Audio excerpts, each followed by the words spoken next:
Welcome to the Stoic Responder Podcast. I'm your host, Christopher Healy. As a special agent who spent more than 15 years conducting large-scale fraud, money laundering, and public corruption investigations, Stoic philosophy provided a mindset edge that became the foundation of my professional success.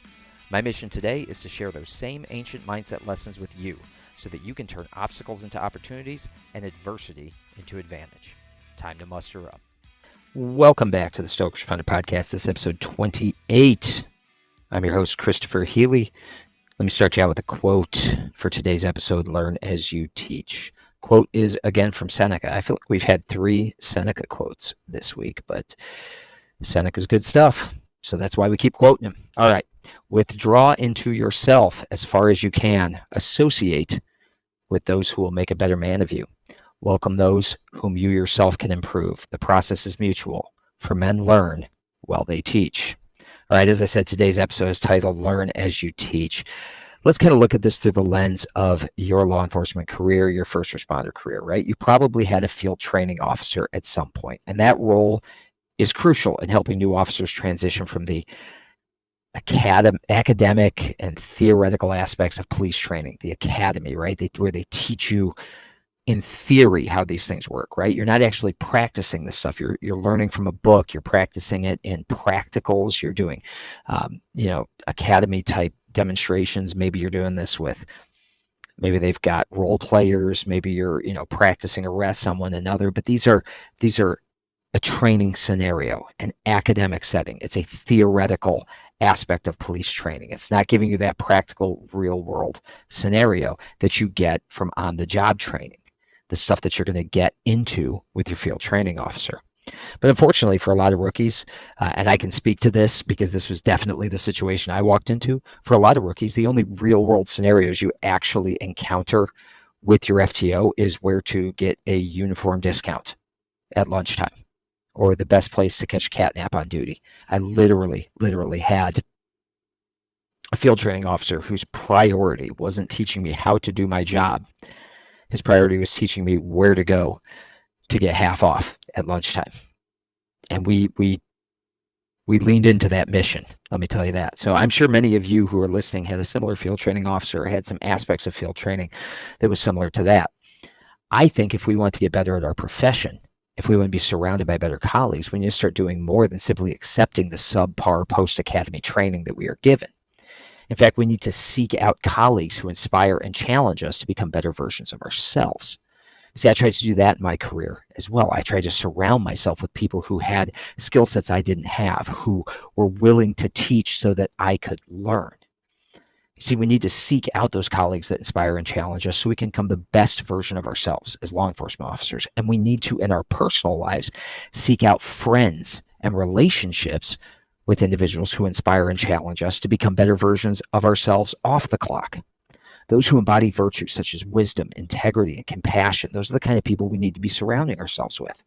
And through these meaningful associations with these colleagues or with these friends, if it's off duty, we are uplifted, we are encouraged, we're supported in our pursuit of excellence. Equally important, Seneca reminds us, is our own capacity to positively impact the lives of others. Right? Because when we surround ourselves with others, when we up-level ourselves, it allows us to be a greater asset to the people coming up the road behind us. This is, again, like I hate to constantly reference my wife's business, but she takes part in masterminds. She's a part of 2 different masterminds. She has a mentor, and she learns from the masterminds that she joins. She learns from the mentor that she works with, and then she has greater context, greater tools, greater things that she can share with the people who are paying her for mentorship, right? She learns, she's the student, and then she turns around and teaches. You see, if we surround ourselves with others that can uplift and empower us, we engage in a reciprocal process of growth and enrichment. And through mentorship, through guidance, through support, we not only contribute to the well-being of others, but also deepen our own understanding and mastery of the skills that we seek to cultivate. And isn't that the point, right? In this job, we should always be seeking to learn and not, there's nothing wrong with catching 50% off at Chick-fil-A or Pizza Hut or wherever it is that you're going to get that uniform discount. Nothing wrong with that. Nothing wrong with if you feel like hey, you know what? This business wants to honor police. I'm going to continue to go there. Fine, no problem. But there's so much more to the job that needs to be taught. There's so much more to how we protect and serve. And you've got to rely on more than that field training officer. You have got to build your own unit of field training officers around you, people who you admire, people who you look up to, people who have skills that you don't have so that you can gain those skills.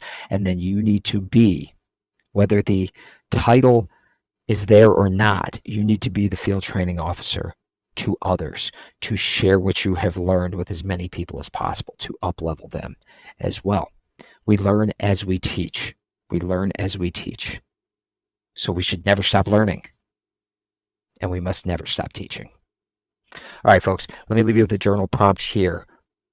Take out your pencil, take out your pad and paper, write this down, and answer this question. Who can I learn from, and who can I teach? I want you to actually physically make a list of the people in your life that you would like to have a greater relationship with, both on the job and off the job, to learn from.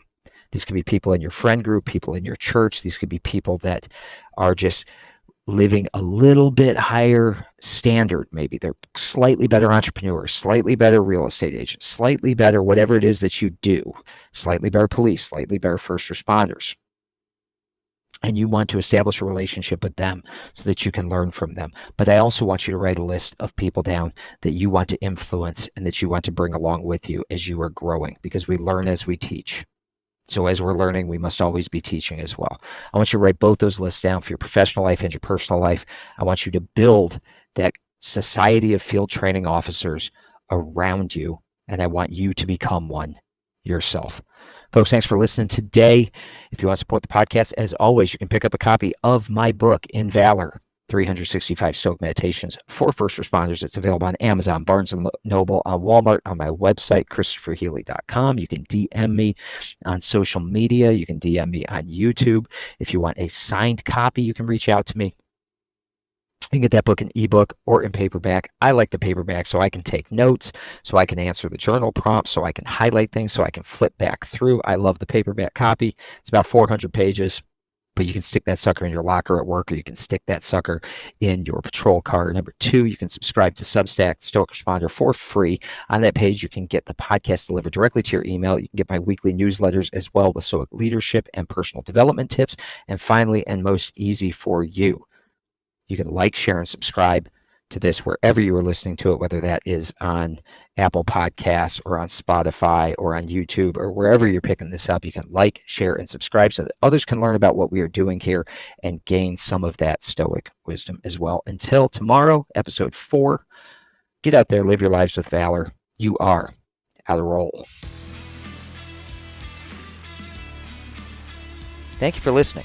If you enjoyed this episode, please take a moment to subscribe, like, rate, and share this podcast so that we can spread the benefits of Stoicism to other first responders. It will only take you a few moments, but it can help us tremendously. Until next time, out of roll.